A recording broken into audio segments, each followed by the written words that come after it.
बिस्मिल्लाहिर्रहमानिर्रहीम नहमदुहु व नसल्ली अला रसूलिल करीम अम्मा बाद फौज़ु बिल्लाहि मिनश शैतानिर रजीम बिस्मिल्लाहिर्रहमानिर्रहीम। मैं फ़ानी की जानिब से तमाम अहले इस्लाम को ईद की खुशियाँ मुबारक हो। इस तरह के मेरे नाज़रीन देख रहे हैं, आज का सेट देख रहे हैं, तो मैं अपने गाँव में ईद मनाने के लिए आया हूँ और ये जो सारे बैठे हैं ये एक दो मेरे कज़न हैं और बाकी दो हैं ये सारे आपस में कज़न हैं और ये मेरे कोई भांजे हैं कोई भतीजे हैं। तो इनके साथ ये एक व्लॉग कर रहे हैं। हम इनसे पूछते हैं कि जो ईद की एक्टिविटीज़ इनकी कौन सी हैं। तो और ये सबसे पहले जो बैठे हैं ये मियाँ आरिफ मुमताज़ बोदला साहब नंबरदार ने साढ़े पिंड दे जनाब पंजाबी च व्लॉग करांगे जनाब।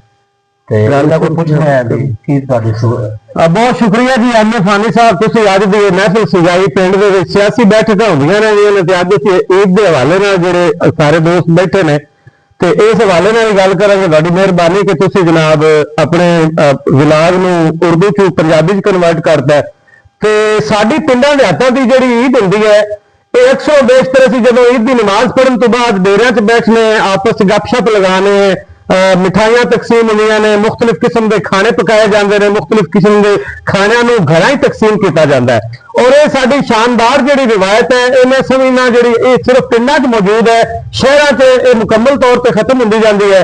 तो ये जिहड़ा साडा अज दा भट्टी साहब का व्लॉग का जिहड़ा प्लान इन्हां बनाया असीं इन्हां दा भी शुक्रिया अदा करने ताकि असीं भी तुहाडे नाल अपनी ईद नूं सैलीब्रेट कर सकीए। तो साडे नाल जिहड़े मेरे कज़न तशरीफ फरमा ने भी कुछ दसना चाहते हैं ईद के हवाले नाल ते इन्हें माइक हुण इन्हां दे हवाले करना उस तो बाद जनाब फिर गपशप अपनी चलती रहनी। लो जी नूर साहब तुसीं कोई गल करो। बहुत बहुत मेहरबानी एम ए फानी साहब जी कि इन्हें सानू ये मौका दिता कि असीं रल के बैठे इत्थे ते एक दूसरे के ख्यालात का इजहार कर रहे हैं एक दूसरे नाल खैरियत अब दरियाफ्त कर रहे हैं एक दूसरे की। ये बहुत बहुत मेहरबानी। हुण मैं अगा ये मोहम्मद असलम साहब है जी मेरे कज़न है और ये वेटरनरी डॉक्टर है जी और आज इन्होंने टाइम दिया ईद के दिन। तो ये तो बड़े मसरूफ रहते हैं सारा दिन उनके पास जो है ना टाइम नहीं होता तो ये घर में बहुत काम मिलते हैं। आज ईद के दिन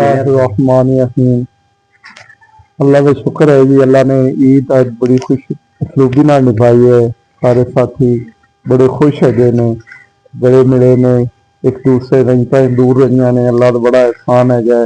अज ही सानू असीं सारे को मुलाजम है को किधरे जाता है को किधरे जाता है अज सानू रल के बहन की थोड़ी जी मौका मिल गया बड़ा अल्लाह का शुक्र है असीं एक दूसरे मिले हैं। हाँ जी जिस तरह तुसीं सारे दोस्तां दी गपशप सुन लिया जे साडे नाल राशिद साहब भी तशरीफ फरमा ने असीं हुण उन्हां दे विच आवांगे वो भी अपने कोई ख्यालात दा इजहार करन। राशिद साहब ये पाक परंदे जी केबल ऑपरेटर ने ते ये केबल का काम इन्हां दे ते इंटरनेट का काम है। मेहरबानी तुसीं सानू मौका दिता रल मिल के बैठण दा। सब तो पहले अल्लाह का शुक्र अदा करना है कि अल्लाह ताला ने रोजे रखने की तौफीक दी माशाअल्लाह। उस तो बाद बाजमात नमाज ईद अदा की अल्लाह ने टाइम दिता कि अपने भरावां दे विच अपने रिश्तेदारां दे विच बह के ते उन्होंने इस मौके ने इंजॉय कर सकिए। तो मेरी तरफों ते बाकी जेडे मेंबरान बैठे ने सब की तरफों ईद मुबारक। ये मेरे बरखुदार ने बड़े जावेद भट्टी साहब ने ये गल गल करनगे मेरे बड़े बेटे ने जी।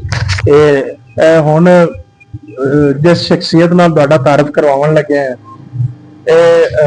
साहबजादे ने भट्टी साहब दे ते अपने जज्बात दा अपने जो ख्यालात ने वो तुहाडे सामने इजहार करनगे। अल्लाह बोलो सलाम काट हो जाए ना मेरे वालिद साहब सपोर्ट करो इन्होंने अच्छा मैंने शुरू किया प्रोग्राम। मेरे वालिद साहब ने जी उन्होंने बड़ा अच्छा प्रोग्राम शुरू किया है। अज असीं अपने पिंड दे विच इकट्ठे हो रहे हैं सारे कज़न दोस्त अहबाब ईद के मौके ते असीं ईद इंजॉय कर रहे हैं। अल्लाह ताला का बड़ा एहसान है अल्लाह का बड़ा शुक्र है। चलो कर दे भट्टी साहब तुसीं गल करोगे हाफिज साहब। अच्छा जी इस तो बाद साडा क्योंकि व्लॉग का टाइम भी मखसूस हुंदा है तो मैं अपने फॉलोअर्स ने भी ते अपने सारे फ्रेंड ने पैगाम देना चाहांगा भी भट्टी साहब का एम ए फानी साहब का एक जिहड़ा ना जी यूट्यूब चैनल है इन्हू फॉलो भी करो सब्सक्राइब करो। बहुत शुक्रिया।